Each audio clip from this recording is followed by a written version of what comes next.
Hi, my name is Julia, and one of the lessons about communications that I took from the video this week comes from a quote that states that communication occurs when we share the same understanding of the meaning of a message, which means to me that when you are talking to someone and maybe even debating a topic with them, you should be listening to what they are saying with so much intent that you could then explain back to them what they just explained to you, and then you're also able to say it in the same way that they meant it.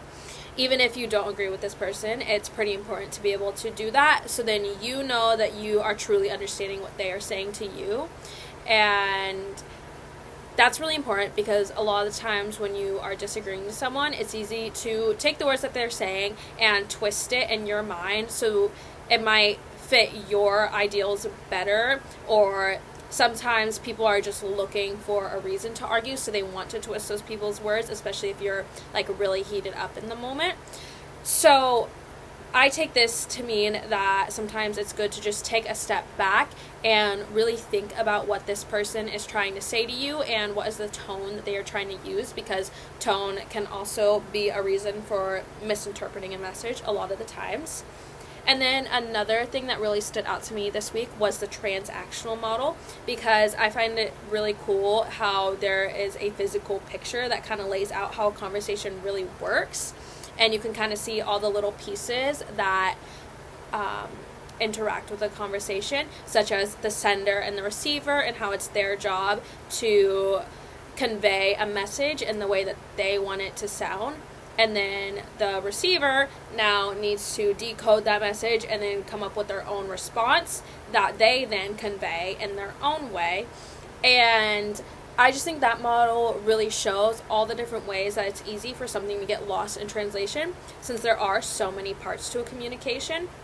And that's just one of the things that you know, that there's someone that sends a message and then someone that thinks about the message and then responds. But it was kind of nice to see it laid out like that. It just really made it like click in my mind. So I think this model kind of goes along with the previous point I brought up, and I want to be able to use both of those in my everyday life, because it's just really easy to get caught up in a conversation and misinterpret what the other person is truly trying to say to you, especially if you have some noise surrounding you, if you are in a loud environment, which the transactional model also explained.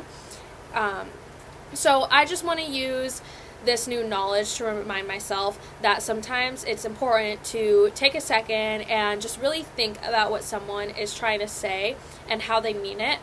Because when there is all of that stuff happening around you and